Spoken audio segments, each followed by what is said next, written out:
الحمد للہ رب العالمین والصلاة والسلام علی سید المرسلین صلی اللہ تعالی علیہ وسلم۔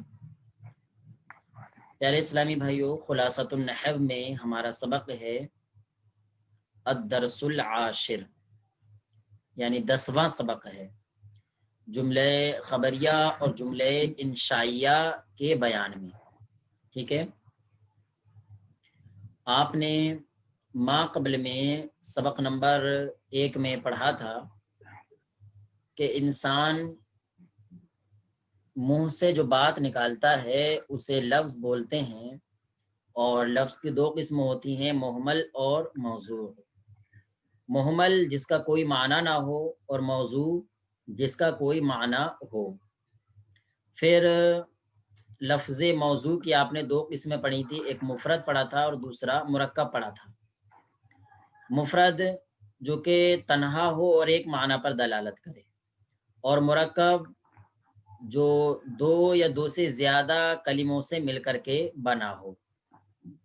پھر آپ نے مرکب کی 2 قسمیں پڑھی تھیں، ایک مرکب ناقص پڑھا تھا اور ایک مرکب تام پڑھا تھا۔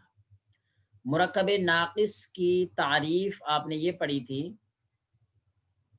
جس مرکب کے اندر بات پوری نہ ہو، جس مرکب میں بات سمجھ میں نہ آئے اسے مرکب ناقص کہتے ہیں، اور جس مرکب میں بات سمجھ میں آ جائے اسے مرکب تام کہتے ہیں۔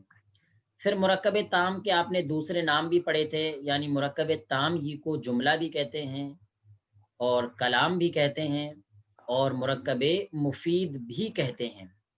ٹھیک ہے، پھر آپ نے اسی مرکب مفید کی، یعنی جملے کی، یعنی کلام کی آپ نے 4 قسمیں پڑھی تھیں، ایک جملے فعلیہ، ایک جملے اسمیہ، ایک جملے خبریہ اور ایک جملے انشائیہ۔ ٹھیک ہے، آپ یہاں تک مرکب ناقص کو پڑھ چکے، اور مرکب ناقص کی جو 4 قسمیں تھیں، مرکب اضافی، مرکب توصیفی، مرکب بنائی، مرکب منع صرف، ان 4 کو پڑھ چکے آپ۔ پھر مرکب مفید میں آپ نے 4 قسموں میں سے 2 قسموں کو پڑھ لیا، ایک جملے اسمیہ کو پڑھ لیا اور ایک جملے فعلیہ کو پڑھ لیا۔ ٹھیک ہے نا، مرکب تام میں سے۔ مرکب تام کی 4 قسمیں تھیں نا جملے کی، تو جملے کی 4 قسموں میں سے 2 قسمیں آپ نے پڑھ لیں، ایک جملے اسمیہ اور دوسری جملے فعلیہ، 2 قسمیں پڑھ لیں۔ اب یہاں سے باقی کی جو 2 قسمیں ہیں، جملے خبریہ اور جملے انشائیہ، اس کا بیان شروع فرما رہے ہیں۔ ٹھیک ہے، آپ نے ما قبل میں تعریف پڑھ رکھی ہے کہ جس مرکب کے اندر کوئی خبر ملتی ہے تو اسے مرکب مفید یعنی جملے خبریہ کہا جاتا ہے۔ ٹھیک ہے، دوسرے الفاظ میں آپ کی کتاب کے اندر جو تعریف دی ہے وہ یہ کہ جس جملے کو سچا یا جھوٹا کہا جا سکے، ٹھیک ہے، تو وہ جملہ خبریہ کہلاتا ہے، اور جس جملے کو سچا یا جھوٹا نہ کہا جا سکے وہ جملے انشائیہ کہلاتا ہے۔ ٹھیک ہے، جیسا کہ میں نے کہا زید قائم، زید کھڑا ہے، تو اب اس جملے کو آپ سچا بھی کہہ سکتے ہیں اور جھوٹا بھی کہہ سکتے ہیں، یعنی اگر میں صحیح خبر دے رہا ہوں آپ کو تو یہی جملہ سچا ہے، اور اگر میں جھوٹی خبر دے رہا ہوں آپ کو تو یہی جملہ جھوٹا ہے۔ ٹھیک ہے، اس کی جملے خبریہ کی دوسری تعریف یہ بھی کر سکتے ہیں ہم کہ جس جملے کے اندر ہمیں خبر معلوم ہو رہی ہے، خبر، ٹھیک ہے، تو اسی جملے کو جملے خبریہ کہتے ہیں، اور جس کے اندر خبر ملتی ہے، ہمیں خبر ملتی ہے، اسی جملے کو سچا یا جھوٹا کہا جا سکتا ہے، اور جس جملے کے اندر خبر ہی نہیں ہے، کسی بھی چیز کی خبر نہیں مل رہی ہے ہمیں، تو اس جملے کو سچا یا جھوٹا کہا جانا ہے تو جو ہے غیر ممکن ہے۔ جیسے آپ دیکھیں جملے انشائیہ کی مثال، جملے انشائیہ کی جیسے ایک مثال میں آپ کو بتاؤں